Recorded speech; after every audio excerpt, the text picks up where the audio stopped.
बिस्मिल्लाहिर्रहमानिर्रहीम। अस्सलाम वालेकुम मेरे मुसलमान भाइयों बहनों बेटियों बेटों बुज़ुर्गों दोस्तों।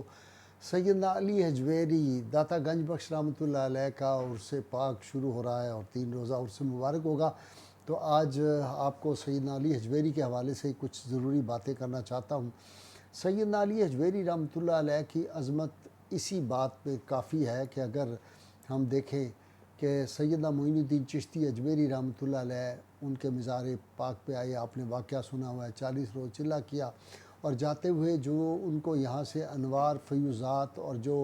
रहमतें बरकतें उनको हासिल हुई, जो इनामात उनको हासिल हुए, फिर उन्होंने ये फ़रमाया था गंजे बख्शे फ़ैज़ आलम मज़हर नूर खुदा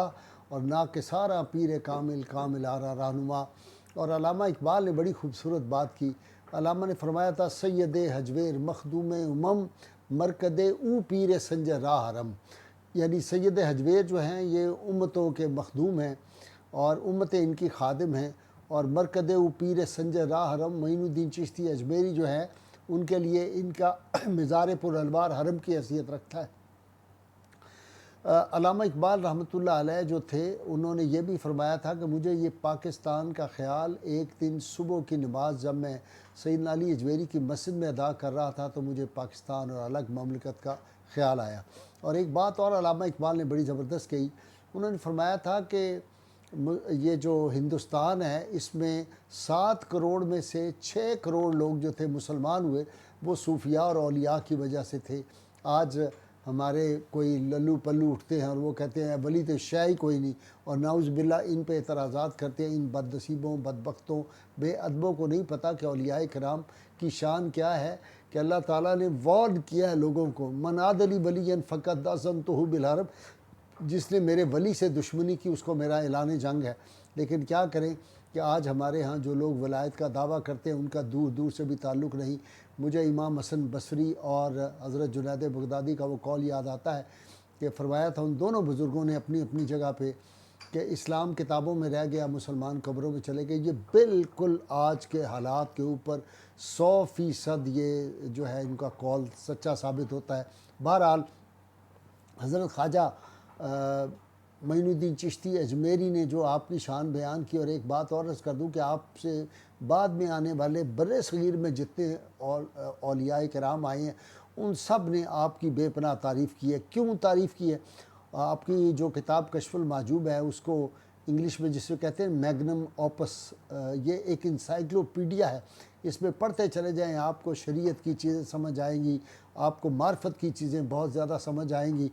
और सैयदना अली हजवेरी वो हस्ती पाक हैं कि जिन्होंने बड़े सग़ीर में ये सबसे पहले 2 बुज़ुर्ग आए थे।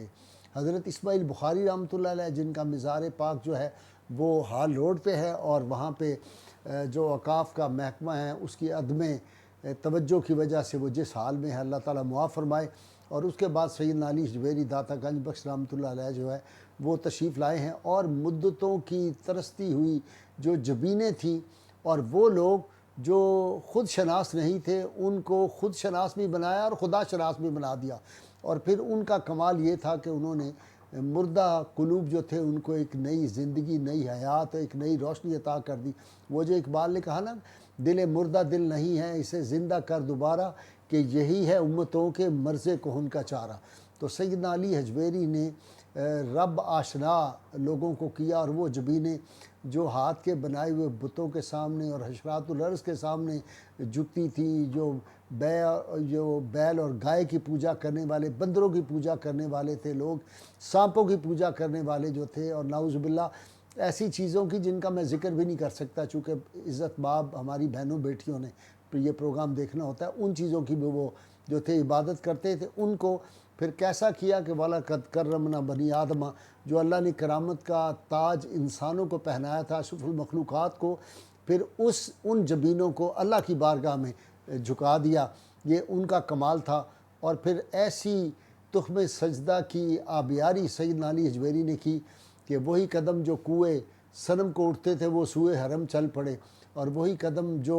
میکدوں کی طرف جاتے تھے اور مندروں کی طرف جاتے تھے، وہ پھر مسجدوں کی طرف چلنا شروع ہو گئے، اور پھر انہوں نے جو اپنے نگاہوں کے فیضان سے لوگوں میں ایک انقلاب برپا کیا، وہ تو اپنی جگہ ہے، لیکن آپ یہ دیکھیں کہ جس شہر میں وہ ہیں اس کو بھی مجدد الافسانی فرمایا یہ شہر لاہور داتا گنج بخشی وجہ سے قطب الارشاد ہے، یہ شہروں کا قطب الارشاد ہے۔ اور سیدنا علی حجویری رحمۃ اللہ علیہ کی جن بزرگوں نے تعریفیں کی ہیں، وہ کوئی ان میں کون بڑی بڑی ہستیاں ہمارے شامل ہیں۔ خواجہ معین الدین چشتی اجمیری میں نے پہلے ذکر کیا، بابا فرید الدین گنج شکر، خواجہ قطب الدین بختیار کاکی، شیخ شہاب الدین سہروردی، حضرت خواجہ نظام الدین محبوب الہی، بہاؤالدین زکریا،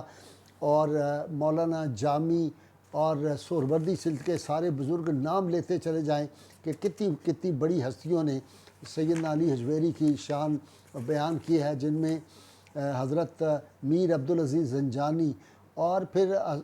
حضرت خواجہ نظام الدین محبوب الہی تو فرماتے تھے جس کو کوئی مرشد کامل تلاش ہو اور نہ ملے تو وہ کشف المحجوب جو ہے اس کو پڑھے تو اس کو کشف المحجوب ایک مرشد کامل کی جو ہے وہ مقام اس کو حاصل ہو جائے، مرشد کامل کا جو ہے وہ عمل یا مرشد کامل کا کام دے گی یہ جو کتاب ہے۔ تو کشف المحجوب جو ہے اس کے بارے میں دارش کو نے پھر یہ بھی کہا کہ سیدنا علی حجویری کی بارگاہ میں اگر کوئی 40 روز جائے، 40 حاضریاں دے تو اللہ تعالیٰ اس کا جو مقصود ہے اس کو پورا کر دیتے ہیں۔ میں نے کئی دفعہ بتایا کہ میرے والد گرامی حضرت میاں جی رحمۃ اللہ علیہ جو تھے، انہوں نے 30 سے 40 برس تک جو تھی تہجد کی نماز اپنی، ہمارا گھر جہاں سے تھا نکلسن روڈ سے پیدل چل کے انہوں نے جو تھی وہ وہاں پہ تہجد کی نماز پڑھتے تھے۔ اور ان دنوں بھی جب یہ ختم نبوت والا 53 کی تحریک میں کرفیو تھا، ان دنوں بھی میاں جی رحمۃ اللہ علیہ جو تھے انہوں نے ناغہ نہیں کیا، اور وہ بڑی ان کی کرامت ہے کہ کس طرح ان کو وہی فوجی افسر جس کی وہاں ڈیوٹی تھی وہ روز لے کے جاتا تھا، واپس ان کو گھر پہ چھوڑتا تھا۔ تو میاں جی رحمۃ اللہ فرماتے تھے کہ میں نے تجربہ کیا اور کروایا اپنے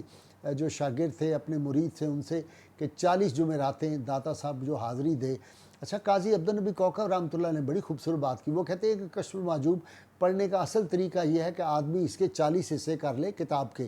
اور ایک حصہ روز خود جا کے داتا صاحب کی بارگاہ میں بیٹھے، ان کے قدمین پاک پہ پڑھے، تو انشاءاللہ تعالیٰ اس پہ جو ہے وہ